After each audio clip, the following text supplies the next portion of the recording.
Siendo las 10 de la mañana, iniciamos nuestro compartir de hoy, nuestro trabajo de hoy sábado.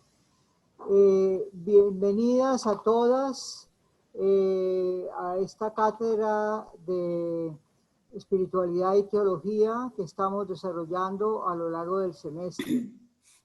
Bienvenida de una manera especial a Teresa Guardans, quien nos va a dirigir, a hablar hoy y nos va a exponer en la cátedra. Le agradezco mucho, le agradecemos mucho a Teresa su generosidad al haber aceptado participar con nosotras en esta cátedra con el tema la espiritualidad y el silencio, o el silencio de la espiritualidad del silencio. Teresa Guardans es una teóloga, filósofa, más bien se define ella como filóloga, filósofa, doctorada en humanidades, nacida en Barcelona, hace parte del equipo del CET, Centro de Estudios de las Tradiciones de la Sabiduría, dirigido y coordinado por María Corbí. Tiene muchísimos libros publicados, se le puede encontrar muy fácilmente en la web, con conferencias, con escritos.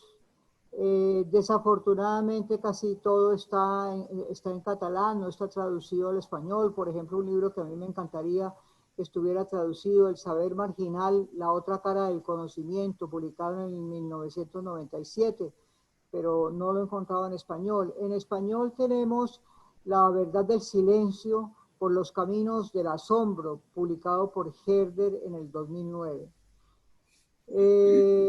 Teresa trabaja alrededor de estos temas de la sabiduría, del silencio. Hace poquito vi que anuncia para este semestre un taller, un curso sobre redescubrir o volver a mirar a Jesús de Nazaret, que debe ser muy interesante. Entonces, Teresa, mil gracias.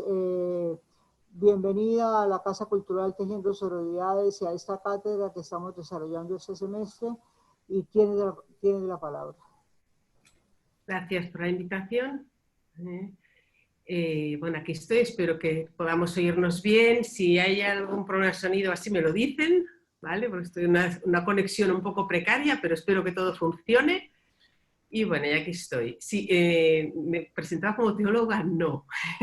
No es que no soy teóloga, no he estudiado nunca teología. Sí me he entusiasmado y me he interesado mucho por toda la literatura de la sabiduría, maestros, maestras del silencio, de la humanidad, de Oriente, Occidente, etcétera. Pero no soy teóloga. O sea que ahí sí que, depende de qué preguntas, seguro que no podré responder. ¿Vale? Entonces, en la invitación a esta charla sobre silencio, espiritualidad, silencio, me decía que sobre todo el enfoque toque las situaciones de nuestras ciudades actuales tan caóticas, ¿no? Dije, no, sí, ya lo intentaremos. Digo, realmente, a ver, el silencio no es esa varita mágica que a veces parece que lo va a solucionar todo. Eso no es así. Pero sí que realmente creo que comprender lo que aporta el silencio, comprender lo que nos constituye como seres humanos, y ahí el silencio tiene un papel esencial, realmente puede ayudarnos a afrontar y a tratar las cuestiones que realmente nos están retando a día de hoy de maneras distintas y con mucho más conocimiento de causa y haciendo pie en lo que es nuestra esencia como seres humanos. Eso sí que creo que es importante separarnos un momento a comprender qué es el silencio y qué es lo que nos aporta. Yo ahí me gusta a veces, y voy ahora a lo del compartir pantalla, voy a ver para que puedan ver esto un momentico, ¿vale? Si es que yo consigo saber hacer esto, sí, aquí, ¿vale? A mí me gusta, creo que me ayuda esta imagen del iceberg, con esa parte del hielo que está en la superficie y lo que está en la hondura, que es la parte grande y no se ve. Yo creo que cuando tratamos con el silencio, es interesante poder ver y poder tener presente esos dos tipos de silencio o dos maneras de practicar el silencio. Hay una parte que es la más visible en nuestra sociedad, supongo que en Cali, Colombia, están bastante igual que aquí, que en España, prácticas de yoga, prácticas de mindfulness, el estar presente, todo eso se va proliferando y eso es lo que yo digo, el silencio antiestrés, el silencio bálsamo, el silencio que nos ayuda y que no tiene nada de negativo. Lo importante es comprender que ahí hay una pequeñísima parte, que es la de la superficie y toda la de la hondura. Esa parte inicial en la que estamos tanto ahora trabajando, que si la atención, que si calmarnos, que si centrar la atención en un punto, para aprender para relajarnos, para dejar un poco esa dispersión, para descargar nuestra mente y nuestro sentir del continuo en movimiento en el que estamos, es una necesidad humana. Y está bien que aprendamos a descargar en un momento en que nos llegan unos ríos de información permanentemente que nos colapsan, que no podemos ni saber qué es lo que estamos recibiendo. Estamos permanentemente en las redes, permanentemente recibiendo información de todo. Además, a nivel laboral, a nivel social, el cambio es permanente. Estamos siempre en ese ritmo de ir modificando, ir cambiando, a lo que tampoco estamos acostumbrados. Con lo cual, ese aprender a parar, a que la mente se centre en algo y descargue esa carga supletoria o exagerada que lleva encima, no es nada negativo. Yo siempre digo, comparo con los gimnasios. Cuando nuestros abuelos trabajaban en el campo, por los bosques o así, no necesitaban el gimnasio. Todo el cuerpo estaba actuando y formaba parte de la vida. No hacía falta ir a hacer unos ejercicios especiales ni dedicar un domingo a la mañana a ir a hacer una excursión. Ya utilizaban toda la musculatura y la musculatura estaba ahí funcionando y no hacía falta ir al gimnasio. Yo creo que con el trabajo de la atención pasa algo parecido. Cuando nuestros antepasados, o hasta hace nada, se vivía muchas horas, mucha parte del día, centrando ya la atención. Si uno tiene que cazar un conejo para sobrevivir, la atención aprende a estar focalizada y está ratos quieta, mirando, focalizándose. Y lo mismo si uno está viviendo de la artesanía. Cualquier artesanía, mantenemos largos ratos de atención en una actividad que está ahí centrada permanentemente. O cuando cultivamos los campos, etc. Esos trabajos tradicionales que ha habido hasta ahora, la atención focalizada formaba parte de la vida.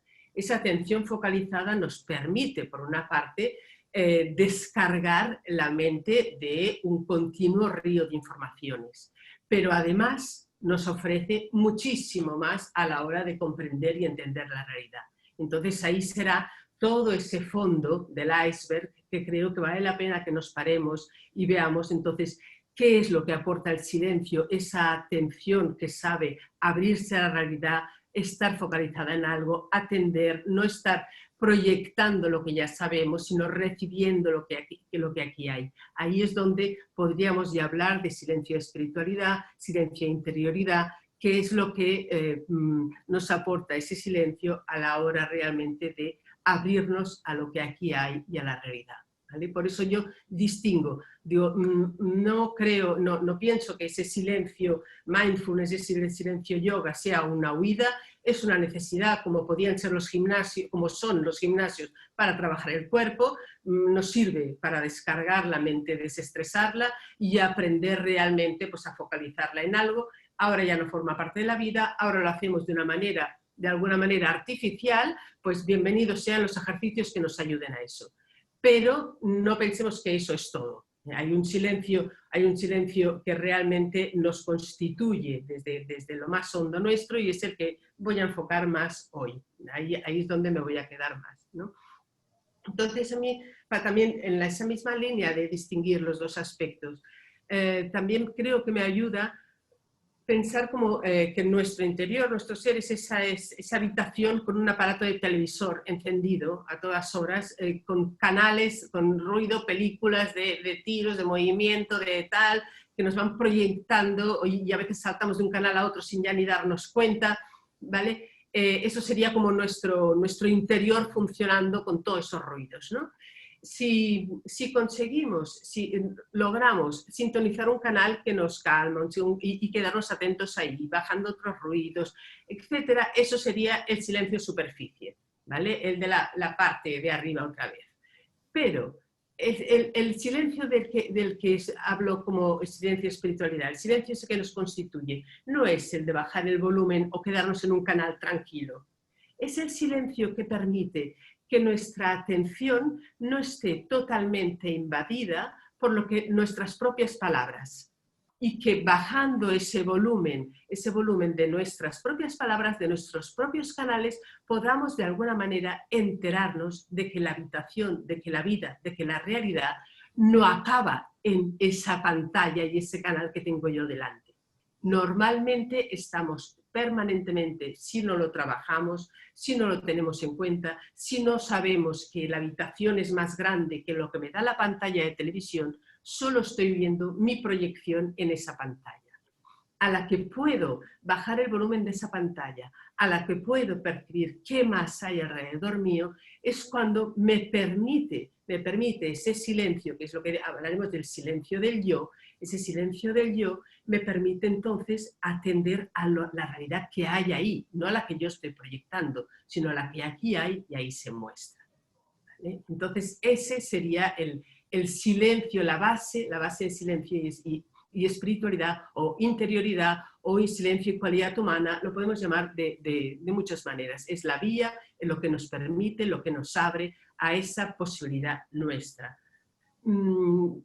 Paso a un texto de que siempre me gusta mucho, a ver si lo corro un poquito para allá. No, perdón. Ahí. Lo tendría que correr yo un poquito, ¿no? Por si, o lo ven bien, lo ven entero, o las imágenes tapan un trozo del texto. Aquí lo vemos. Aquí ¿Lo ven bien? ¿Sí? Vale, perfecto. Perfecto, pues muy bien. Entonces lo leo despacio.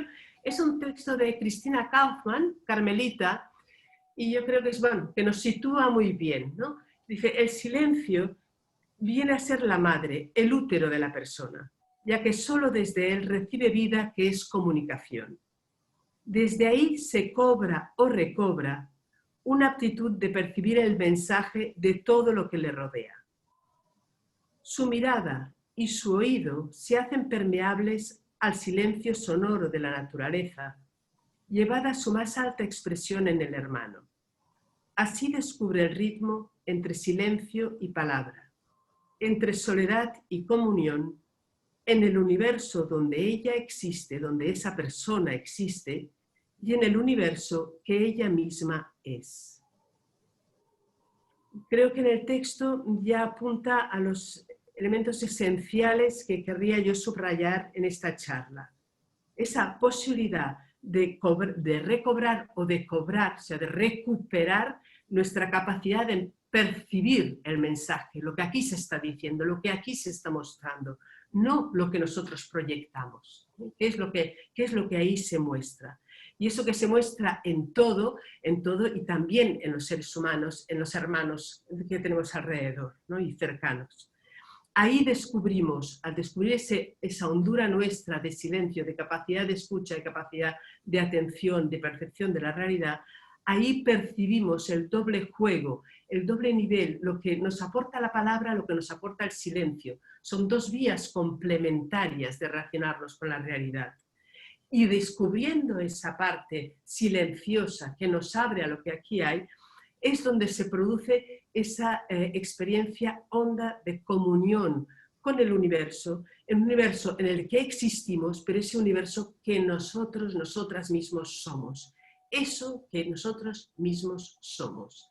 Y a mí creo que el texto de Cristina lo deja como muy, muy escueto, muy silencio, con ese silencio de ser la madre, el útero de la persona. Es lo que nos da esa entidad como seres humanos que somos. Ahí entonces procuraré enrollarme lo mínimo para que eso no quede volando de alguna manera y que podamos enlazarlo con ese silencio del ego que tantas veces se repite, si tenemos que matar al ego, dejar de matar al ego, y qué pasa con el ego, ¿no? Ese pobre ego nuestro que sin ego no haríamos nada tampoco, ¿vale? Pero si nos situamos, vamos viendo, ¿no?, cómo todos los textos de maestros y maestras del silencio, de la mística, de la espiritualidad, de distintas tradiciones, van hablando de esa necesidad de silenciarse, silenciarse para descubrir nuestra capacidad honda, silenciarse para vivir esa experiencia de comunión con la realidad. ¿Por qué todo eso? ¿Por qué nos hablan eso? ¿Qué base tiene? ¿Qué base tiene? Aparte de poder hacer ejercicio y experimentarlo, a día de hoy es una maravilla ver cómo desde las ciencias humanas, desde las ciencias del conocimiento, se da la causa, la razón, se habla de esa raíz del por qué esa aportación del silencio. Desde la lingüística, desde la antropología, desde la psicología, se explica y se ve por qué. ¿Qué es ese papel del ego? ¿Por qué ese ego mete tanto ruido? ¿Por qué lo polariza todo? ¿Por qué gira la realidad hacia sí mismo? ¿Y qué papel está teniendo? ¿Y por qué, si aprendemos a bajar el volumen de eso, la realidad es otra cosa? La realidad se nos muestra de otra manera y se viven esas experiencias de comunión honda con todo, de maravillamiento, de asombro, de veneración, de respeto hacia todo, de responsabilidad hacia todo, nacido no de un programa ético, sino nacido de un impacto de lo que tenemos ahí delante y que se nos muestra fuera y dentro de nosotros mismos, a la que el ego deja de ocupar toda la escena. ¿Qué es ese ego? ¿Qué es esa palabra que ocupa toda la escena? ¿Por qué? Ahí, eso digo, intentaré hacerlo lo más breve posible y que nos quedemos con 4 ejemplos que nos ayuden a verlo y a comprenderlo. Cuando vemos cualquier peque, cualquier niño, cualquier niña, cualquier crío al nacer, el ser humano al nacer, es una criatura sin mundo, sin realidad, no entiende absolutamente nada, no tiene realidad, no tiene mundo, no comprende nada de lo que ve ni ve, por decirlo de alguna manera, ¿no? Si lo comparamos con un caballo cuando nace, una vaca, un elefante, una mosca o un pez, a los 2 días o a los pocos minutos están funcionando como elefante, como pez y como mosca, ¿no? Eso, cada especie lleva genéticamente marcado en todos sus genes toda esa información que necesita para poder reaccionar como el ser que es de esa especie. Su mundo, del que viene biológicamente grabado, toda esa información la lleva encima. La lleva al nacer. Un crío, un niño, una niña, hasta que los humanos que hay alrededor no empiezan a hablarle palabras, relatos, explicación de la realidad una y otra vez, hasta que no va adquiriendo lenguaje, no va adquiriendo mundo. Lo hemos visto, eso es muy interesante y por eso digo, me enrollaré poco, pero pensando solo en algún ejemplo, como Helen Keller, la niña sorda, ciega, muda, ella narra, es maravilloso cuando en su autobiografía, cómo narra que hasta que no recibe el lenguaje cuando ya tiene 10 años o así, en toda su infancia no comprendía absolutamente nada de la realidad. Nada de nada, no tenía palabras que organizaran el mundo. Ella solo notaba frío, calor, mojado, húmedo, cosas que le molestaban, o molestia, no molestia, rabia, no rabia, nada más. El mundo era un caos sin organizar. Lo mismo vemos cuando, y había crecido y había pasado años sin contacto con humanos, pero humanos que no habían podido transmitirle ese filtro que es el lenguaje que va ordenándonos la realidad, toda nuestra percepción se va adaptando a eso que necesitamos del entorno. Lo mismo cuando vemos los críos, el niño lobo separado de un grupo humano que crece entre lobos, etc., ¿no? Ese crío no reaccionará como un ser humano, ni tan solo ponerse en pie es algo innato al ser humano. El ser humano nace preparado para aprender a ser humano, aprendiendo en relación con otros seres humanos. Pero en sí mismo, genéticamente, no lo llevamos, solo llevamos un cartelito que dice aquí naces preparado para aprender. Aparte de agarrarse al pezón materno y llorar para que le hagan caso, poca cosa más tiene innata el ser humano. Toda esa realidad y esa capacidad de reaccionar y esa comprensión del entorno la recibe de esos que le están rodeando. Y ahí empieza también el papel del yo, el papel del ego. Ese niño, esa niña que va recibiendo esas palabras, que van ordenando su percepción, que va empezando a ver lo que le rodea, además interacciona con los demás. Interacciona, intenta, somos seres simbióticos, queremos ganarnos la aprobación del entorno, queremos ser recibidos por el entorno, es actuar con éxito con esos del entorno, que de alguna manera nos aprecien, nos valoren, nos acojan y vamos interactuando. Y a veces notamos que nos riñen, a veces nos aplauden. Todo eso lo vamos incorporando, nuestros éxitos y nuestros fracasos, esa memoria personal que va desarrollando ese personaje que actuará en un entorno y que nos vamos creyendo y nos vamos identificando con ese personaje. El ego no es un demonio, el ego es esa capacidad de aunar toda nuestra memoria personal de interacción con un entorno, de nuestros éxitos y nuestros fracasos, de saber cómo podemos actuar para realmente ser aceptados, no ser aceptados, tener éxito y además interiorizando todo el conocimiento que ese grupo social tiene del entorno y de la manera de reaccionar y de la manera de comprender todo lo que nos rodea. Todo eso nos va constituyendo nuestro software y será distinto el software que recibirá una niña, un niño en África en el siglo no sé qué, que en otro momento en otro lado del planeta. Pero esa misma criatura, si la trasladas de un sitio a otro, será la realidad de una manera o de otra. O sea, estamos preparados para ser humanos y accionar como humanos, pero tenemos que aprenderlo en relación con los seres humanos. Entonces, si nuestra posibilidad solo fuera lo que va diciéndonos el ego y nuestro mundo cultural de interacción, lo único que nos está permanentemente filtrando es la realidad y nuestra propia actuación en relación a lo que nos da éxito, en relación a unas expectativas, a unas necesidades. No estamos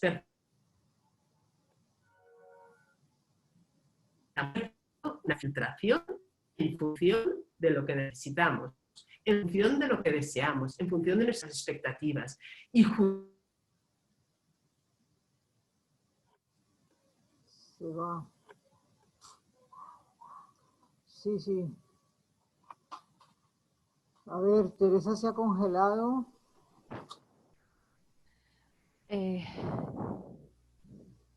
Vamos a ver si...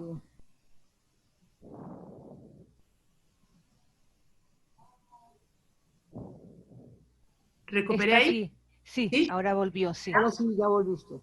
Vale, perfecto. De cuando en cuando tendré que igual hacer eso. Espero que no pase mucho, pero ahí va. A ver, muy bien. Vale, pues sigamos aquí entonces. Y yo me resitúo, yo me aprovecho y me resitúo. Vale. Porque en este momento, ching, el corte me ha cortado. Eso lo reconozco ahora. Bueno, sí, he explicado ego y palabra, cómo nos constituye. Entonces, ahí, ¿qué nos aporta el silencio? Si solo estamos viendo desde el yo, si solo estamos viendo desde nuestras palabras, desde nuestras proyecciones, desde eso que hemos aprendido, desde lo que ya sabemos, no estamos dejando hablar a la realidad. Ahí es donde tenemos esas narraciones de sabios, pero de poetas, de investigadores, de cualquier persona que se calla un momento porque está centrado en algo y de pronto no sé qué pasó, callé, se produjo un silencio en mí y la realidad se me mostró maravillosa, tuve una experiencia de comunión con la realidad. Eso nos puede haber pasado en mayor o menor grado en algún momento en que por lo que sea o nos hemos centrado totalmente en lo que estamos haciendo o hemos tenido un momento aquello de susto fuerte, potente, pues de presencia de la muerte o al revés, un gran goce de un nacimiento, esos momentos claves que hacen que nuestro mundo habitual, nuestra continua hablar, nuestro canal de televisión siempre proyectando, por lo que sea, baja el volumen y la realidad se nos muestra de otra manera, maravillosa, sentimos esa comunión honda con toda y con todos.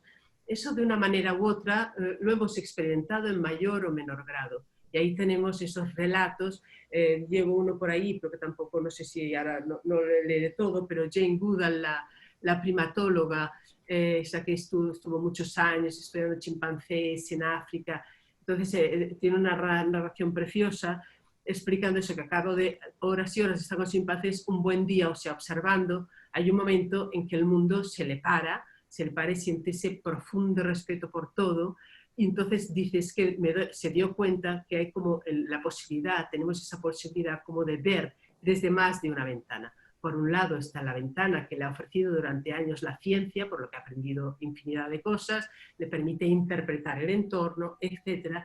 Y la otra es la ventana del silencio. La ventana cuando ya ha callado todo, ese profundo respeto por todo que se ha generado, esa vivencia de comunión con todo en la que he estado, ¿no? Dice que sería una inmensa pena que los humanos perdiéramos esa capacidad de veneración y de respeto. Para que la realidad se nos muestre con esa potencia, con esa fuerza, ese mensaje que decía el texto de Christina Kaufmann, tenemos que aprender a bajar ese volumen del yo, a bajar esa proyección permanente de nuestra visión ya previa de la realidad. Normalmente estamos siempre diciéndonos qué es lo que tenemos delante, callar todo eso para abrirnos a lo que aquí hay en silencio de nuestras expectativas, en silencio de nuestras proyecciones y ahí abrirnos a eso que hay, ¿no? Entonces es esa segunda manera de poder atender a todo y dejarle mostrarse. Ahí es ese silencio útero de la persona a la que refiere Christina Kaufmann. En otro texto de ella, y no sé si lo puedo ver sin liarlo mucho, ¿así lo ven? ¿O No. solo lo ven? No, voy, que no, porque no he compartido pantalla. Y ahora, ¿qué estoy haciendo? Un momento. Estoy aquí y en cambio ahora sí que si digo compartir pantalla, tengo que recuperar dónde estaba esta. Ay. Bueno, y si no, no, si no lo voy a leer y ya está, ahí está. Bueno, está, sí, ahí sí que lo tiene, me parece, ¿no? Y entonces, ahí lo tengo. Este texto de Cristina es también muy claro, creo, pero como es largo, por eso prefiero que lo tengan ahí. La interioridad o la espiritualidad, diría yo que puede estar refiriéndose a lo mismo, ¿no? Es consustancial a la existencia. Entonces, ¿cómo lo entiende? Es la viva conciencia de que todo está dentro del absoluto, de Dios, del amor, de la vida, llamémosle como queramos. Vivir la interioridad es vivir esa verdad, cada vez con mayor conciencia. Recobrar la interioridad es recobrar la verdad de uno mismo. Formamos parte de un todo, del único, de la realidad. Hoy se escribe mucho sobre esto, las nuevas ofertas de espiritualidad y la antigua sabiduría de la humanidad nos lo atestiguan y nuestra época está sedienta de poder oír ese testimonio para aprender de nuevo a ser humanos. Creo que todo el mundo tiene la posibilidad de descubrir su interioridad, de descifrarla y conociéndola, amarla y vivir desde ella. Ahí estamos otra vez en línea con lo que nos ha dicho antes de ese núcleo del ser humano, desde donde nacemos como seres humanos, es recobrar esa viva conciencia de eso que aquí hay, llamémosle como queramos, pero que no lo recuperas porque uno se empeñe en creer en A, B o Z, sino desde algún tipo de trabajo consigo mismo que nos permite recobrar esa verdad de nosotros mismos. Esa verdad, que dice ella, formar parte de un todo, formar parte de esa realidad dentro, fuera, esa universalidad que todos somos y todos podemos vivir desde ahí. Y desde ese descubrimiento, no desde una creencia, sino desde un descubrimiento real en la vida, en cada momento, en nosotros mismos, entonces amar y vivir desde eso. Eso sería la posibilidad que realmente nos está ofreciendo ese silencio del yo. Ese silencio del yo, ¿dónde estoy? Porque los papeles los pierdo. Pienso que ahí lo que es importante es ese, primero, comprender que esa es esa posibilidad, que eso está ahí. Un texto de un pintor, que lo tengo ahí antes de perderlo, no, vale, no es el de, estoy en otro ahora ahí, pero que también creo que nos ayuda, de Loy, Dice, desarrollar el sentido del yo, del ego, es saludable y necesario. El problema no es que tengamos un ego, el problema no es que tengamos un yo. Ese yo es necesario para funcionar en la vida. Y eso lo insisto porque hay mucha literatura, ese es el silencio que insiste mucho en matar al ego, matar al yo, como si ese ego fuera ahí el demonio de... No, el único problema del ego es que ocupe todo el espacio. Es que confundamos la realidad con nuestra proyección desde el yo. Que no sepamos poner al yo en su lugar para podernos abrir a lo que hay. Que utilicemos nuestra historia personal, nuestros conocimientos, todo lo que es nuestra personalidad al favor de la vida, pero no confundiendo la realidad con lo que es mi proyección y mis necesidades. Ahí está el problema, ¿no? Y como dice Eloy, el problema no es el yo, el problema es un sentido del yo que siente y cree estar separado del resto del mundo. La solución a nuestra supurante sensación de carencia es deconstruir ese yo y reconstruir el sentido del yo para que no se sienta separado. Entonces ahí iremos a ver un poco eso, cómo se hace, qué tiene que ver eso con el silencio. Al que estaba yendo a parar era ese texto de Tapies, pintor, que pienso que está bien porque es muy sencillo y debería comprenderse la importancia que tiene este silencio. No es un capricho, insisto eso, no es un capricho cuando parece que a lo mejor es que se dedican a meditar y están huyendo de... No, no es un capricho. Ese silencio te hace ver más claramente la unidad universal de todas las cosas.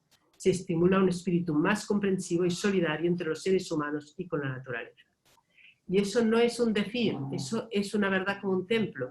Y es normal. El ego nos separa, el ego nos sitúa ante un mundo para que podamos interactuar con él, para que podamos gestionarlo, para que podamos vencer las dificultades.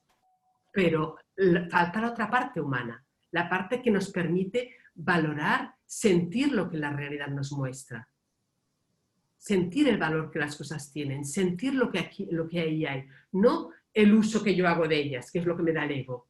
Entonces, por eso necesitamos ese silencio. Palabra y silencio es lo que nos da las dos caras de la realidad y la posibilidad de realmente, de por una parte, interactuar con esa realidad, pero sí ha de estar alimentada de la otra parte, de nuestra capacidad de sentir el profundo valor de todo para desde ese sentir hondo, gratuito, no por lo que yo necesito, sino por lo que ahí se está mostrando. Entonces mi actuación hacia todo salga de ese punto de amor, de interés gratuito, de veneración hacia lo que ahí se está mostrando.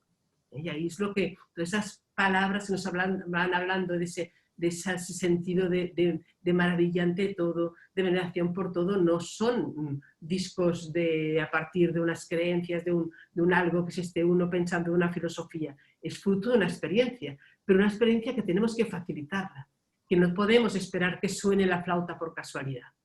Y menos cuando no estamos horas y horas, cuando nuestro tipo de actividad no es estar horas y horas en un trabajo silencioso. A Jane Goodall, la primatóloga esa, le saltó la flauta, le solo por casualidad tuvo esa experiencia, porque su trabajo era pasarse horas en silencio. Nuestros trabajos no son pasarnos horas en silencio.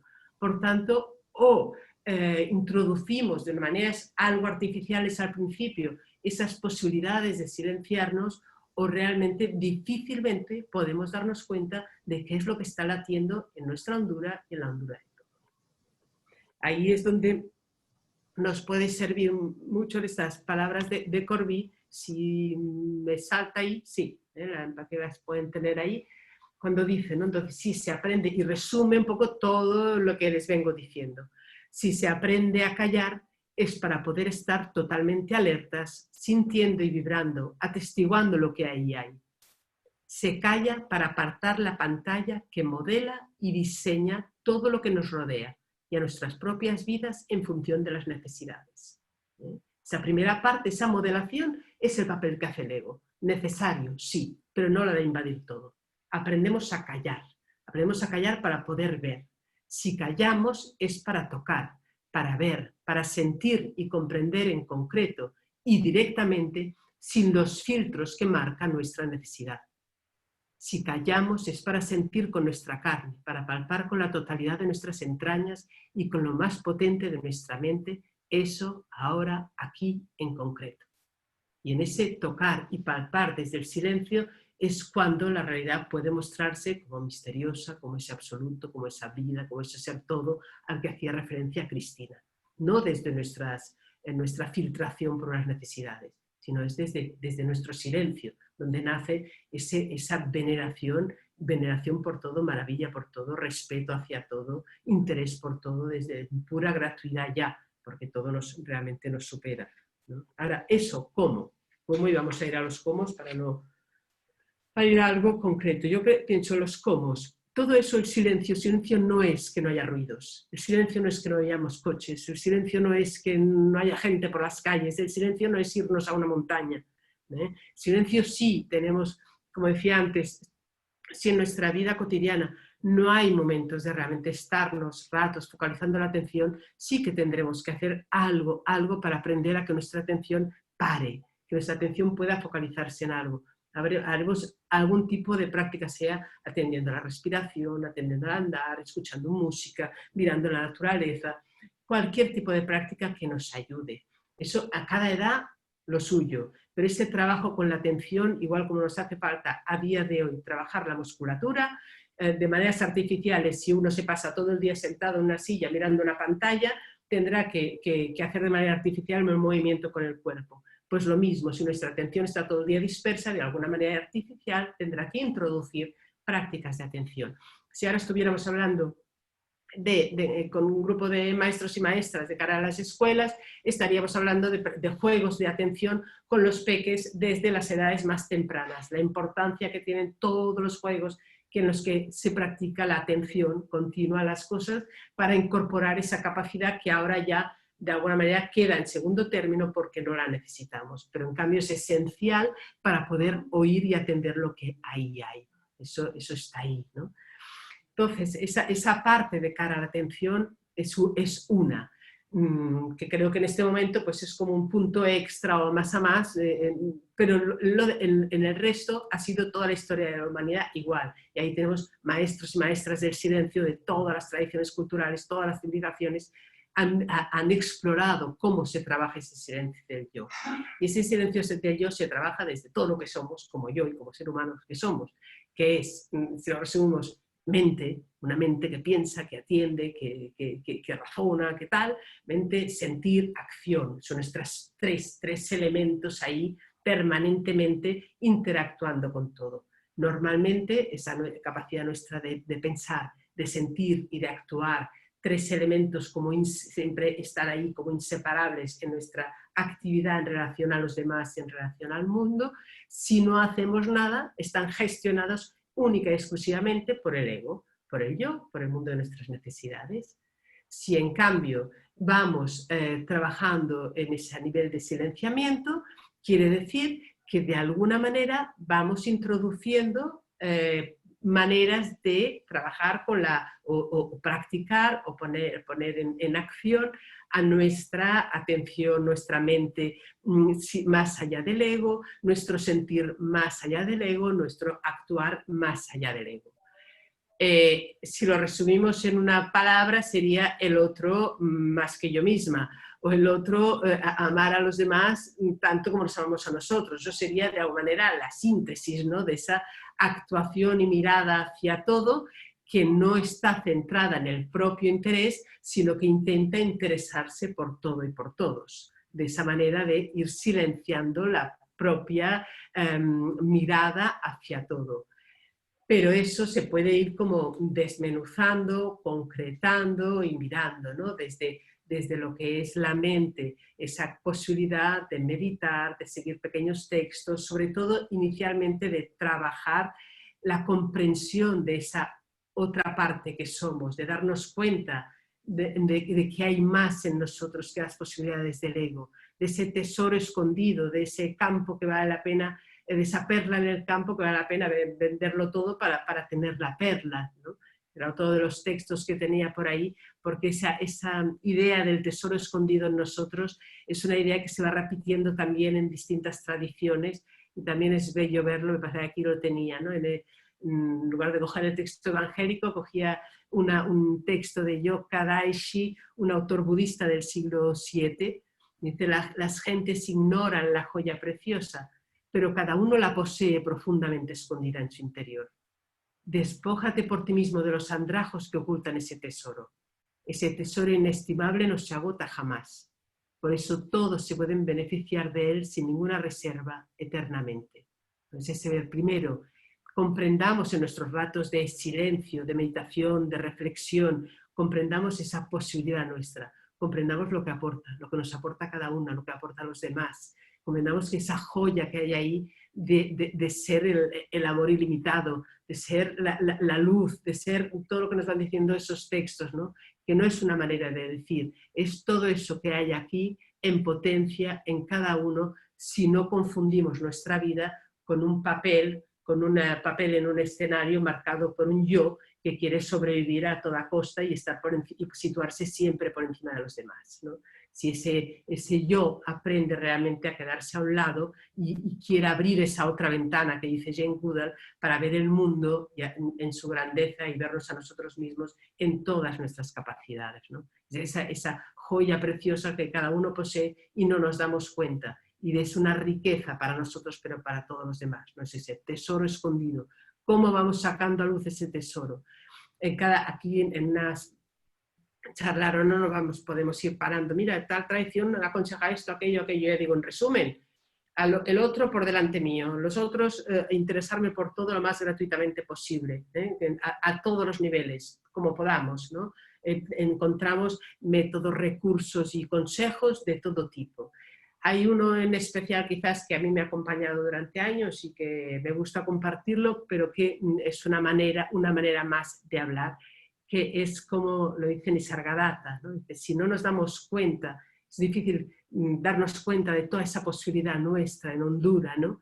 Dice, estamos tan cegados con nuestro yo, estamos tan cegados como nos vemos normalmente con nuestro yo personal, que no vemos no somos conscientes de esa capacidad nuestra, ese ser universal en nosotros. Entonces, ¿qué podemos hacer?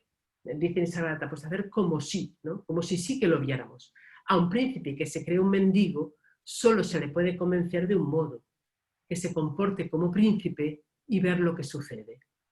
Lo único que le pido es la poca fe que se necesita para dar el primer paso. Haga que su cuerpo y su mente expresen lo real que está en todo y más allá de todo. Conceda a su ser real, a esa hondura de verdad, a esa interioridad que nos decía Cristina Kaufmann, la oportunidad de dar forma a su vida. Confíe e inténtelo. Y eso, ¿cómo se concretaría ese vivir como príncipe, ¿no? Santa Teresa dice eso, somos el palacio de un gran rey y tenemos que ser realmente conscientes que estamos habitados de ese gran rey y eso es lo que somos, ¿no? Pero si no lo veo, ¿cómo hago? Pues haga como si se diera cuenta, haga como si sí que lo viera, como si realmente su propia vida, como nos decía Cristina Kaufmann, es esa vida mayúscula, es ese Dios en nosotros, somos eso. ¿Cómo actúo como siendo eso? Entonces, Nisargadatta, en palabras de Nisargadatta, la respuesta sería, ¿no? Que dice él, ¿qué es ser universal? Como modo de vida, no como idea o filosofía, sino como modo de vida. No separar, no oponer, comprender y amar a todo cuanto entra en contacto con nosotros. Eso es vivir universalmente. Realmente no hacer diferencia, quererlo todo, amarlo todo, interesarse por todo. El ego hace diferencia, el ego solo se interesa por lo que le beneficia, el ego se defiende de lo que piensa en donde no quedará bien, etcétera, ¿no? Cambio, cuando no estamos viviendo desde el ego, cuando estamos viviendo desde el silencio del ego, intentando hacer pie en la hondura, entonces nos separamos, amamos todo. Eso es ese vivir universal que no hace diferencias, se interesa por todo lo que entra en contacto con uno, porque todo le interesa, ya no hay selección hecha desde un yo, en función de mis propios intereses, ¿no? Entonces, añade Nisargadatta un trozo que es, bueno, yo creo que tiene mucha potencia, ¿no? Poder decir con verdad, toda existencia es mi existencia, toda conciencia mi conciencia, toda aflicción mi aflicción, todo gozo mi gozo. Eso es vivir universalmente. La actitud general será de un desapego afectuoso, de una enorme buena voluntad, sin esperar nada a cambio. Un constante dar sin pedir nada.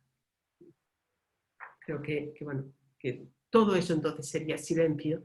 Ahí entonces ya yo casi iré acabando, pero en ese sentido silencio no es que no haya palabras, sino silencio es esa actitud de intentar bajar el volumen de una parte nuestra para que pueda realmente vivir toda nuestra posibilidad de ser, que le demos espacio, que le demos vida, que la trabajemos, que la actualicemos, que la pongamos en primer término y consigamos situarnos ahí, en esa raíz nuestra honda. Tengo por aquí unos papeles, pero ya no en la pantalla. Me gusta mucho de Teresa de Jesús también. Teresa de Jesús dice, bueno, pero si vamos a lo bruto nunca haremos nada. O sea, aquí podemos tener aquellas grandes ideas de decir, bueno, pues muy bien, ahora me iré un fin de semana, haré no sé cuántos ejercicios o luego me apuntaré en una fundación y haré no sé cuántas prácticas en favor de los demás, nos hacemos grandes proyectos, nos focalizamos en algo y enseguida se nos acaban las baterías y ya volvemos a la vida habitual y dejamos ya de ocuparnos de ese silencio, ¿no? o de perder de vista todos esos buenos proyectos que teníamos. Y Teresa de Jesús dice, bueno, démonos cuenta de que tenemos que negociar con nosotras mismas, aprender a negociar, les dice a sus hermanas, porque hace tanto tiempo que hemos huido de casa, que hemos salido de nosotras, que para volver realmente a estar situados en nuestro centro, necesitamos, una, saberlo negociar, dos, como lo dice, es menester mucho artificio y hacerlo con amor y poco a poco, si no, nunca haremos nada. Realmente ponernos siempre posibilidades a corto plazo, cosas factibles, día a día, mucho mejor aquellos los 5 minutos cada día que pensar que haremos un fin de semana no sé cuántas cosas, ese ir introduciendo en nuestro sentir, en nuestro pensar, en nuestro actuar, en nuestros pequeños ratos de cada día de silenciamiento, cómo ir haciendo esos momentos de práctica, de atención, de ir profundizando, irnos abriendo, pero poco a poco, con amor, con artificio y negociando con nosotras, no pensando en que a fuerza de golpes de voluntad vamos ahí a vencer todas las resistencias. Las resistencias siempre están y serán fuertes y allí siguen. Y yo ya solo casi añadiría, y querría añadir como un apunte más, ¿no? Tapies nos decía, no es capricho. En este momento yo creo que es menos, y volviendo a la idea inicial, cuando la invitación me decían, pero que toques esa situación de caos en que vivimos en nuestras ciudades, ¿no? Como tener muy en cuenta que el interés por la realidad no nace si no se crea y no se cultiva. Ese interés por todo y por todos necesita esos tiempos, necesita ese aprender a bajar el volumen de nosotros mismos. Y eso yo decía antes, eso en cualquier tiempo y en cualquier edad. Pero nosotras como personas adultas, como tomarnos muy en serio, que está muy bien todo lo que hagamos a nivel de pobrezas económicas y aportar cosas a nivel de pobrezas económicas, pero esa conciencia que en nuestra situación circundante la inmensa y gran pobreza es ese caos en el que vivimos de falta de sentido, de ruido, de no poder parar, de angustia, de inquietud de todo el mundo, es decir, la necesidad de poder aportar momentos de luz, momentos de comprensión, momentos de aceptación plena, momentos de paz, momentos de estar ahí, ¿no? Eso es como una necesidad inmensa de nuestro entorno a día de hoy, y para poder aportar ahí algo, o realmente hacemos esos claros en nuestro interior, ese silenciamiento, esa pacificación en nuestro interior, o difícilmente eso se puede aportar si no se vive. ¿Vale? Entonces ahí me gusta compartir Etty Hillesum. Este fragmento de esta mujer, antes de leerlo, sitúo a Etty. Etty murió joven en Auschwitz, en el campo de concentración de Auschwitz, a los 15 días de entrar en Auschwitz, trasladada de Westerbork, con 29 años, 28 años, y lleva un diario impresionante desde los 20 y pico hasta cuando la trasladan de Westerbork. En Auschwitz ya se queda sin diario, ya le perdemos la pista, solo se sabe que muere al poco de llegar, seguramente en la cámara de gas, y punto. Se le pierde ahí ya la pista. Entonces, Etty es una persona de profundo silencio, de un silencio no identificado con ninguna religión en concreto, es más una interioridad, un trabajo interior. Y entonces rescato de su diario textos como este que voy a leer, que a mí yo creo que nos recuerda lo que puede aportar el silencio a situación de caos y de angustia, ¿no? Dice Etty en el año 42, a los pocos meses de morir, de la angustia en esas caras, todas esas caras, Dios mío, esas caras. Está ya en un campo de concentración, ¿eh? Ahora me voy a la cama, me levantaré temprano para poderme concentrar con antelación. Espero poder ser un núcleo de tranquilidad en este manicomio. Otro día escribe, hay en mí un enorme silencio que crece constantemente. Nuestra verdadera obligación consiste en desbrozar en nosotros grandes claros de paz y ampliarlos día a día hasta que esa paz pueda irradiar hacia los demás.